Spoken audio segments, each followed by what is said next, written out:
कोल्हापुरात गोकुळ दूध संघाची वार्षिक सर्वसाधारण सभा सुरू। सर्वसाधारण सभेत सत्ताधारी आणि विरोधी गटात राडा। सत्ताधारी सतेज पाटील आणि विरोधक महाडिक गटात राडा झालाय। शरद पवार झेड+ सुरक्षा नाकारण्याची शक्यता आहे। शरद पवार यांच्यासोबत दिल्लीमध्ये चर्चा देखील झाली आहे, पण झेड+ सुरक्षेमधील काही अटी या पवारांना अमान्य असल्याचं सूत्रांकडून कळतंय। त्यामुळे शरद पवार झेड+ सुरक्षा नाकारू शकतात। आणखी माहिती घेऊ, आपले प्रतिनिधी संदीप राजगोळकर आता आपल्यासोबत आहेत। संदीप, शरद पवारांच्या मनात संभ्रम आहे या सुरक्षेबद्दल, हेतूबद्दल?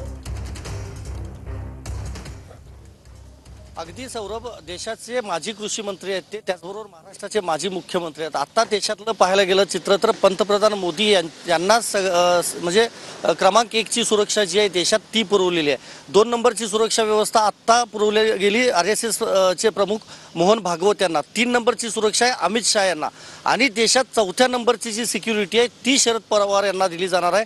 आणि त्याबाबतची आज जी बैठक आहे ती बैठक राजधानी दिल्लीतल्या त्यांच्या निवासस्थानी पार पडली। त्या बैठकीला CRPF सगळे वरिष्ठ अधिकारी उपस्थित होते, दिल्ली पोलीस देखील उपस्थित होते, आणि काही अटी त्यांनी घातलेल्या आहेत। त्यातली एक महत्त्वाची अट ही आहे की गाडी बदला असं शरद पवार यांना सल्ला देण्यात आलेला आहे सुरक्षा यंत्रणांकडून। मात्र पवार यांनी त्याला नकार दिल्याची माहिती आपल्याला समजते।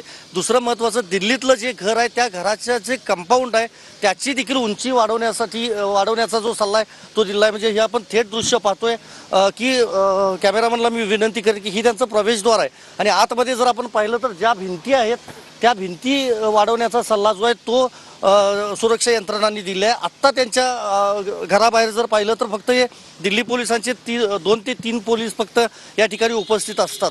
दुसरं महत्त्वाचं, शरद पवार यांच्या गाडीमध्ये सिक्युरिटीचा एक व्यक्ती असेल असं सुरक्षा यंत्रणांकडून आज सांगण्यात आलेलं होतं।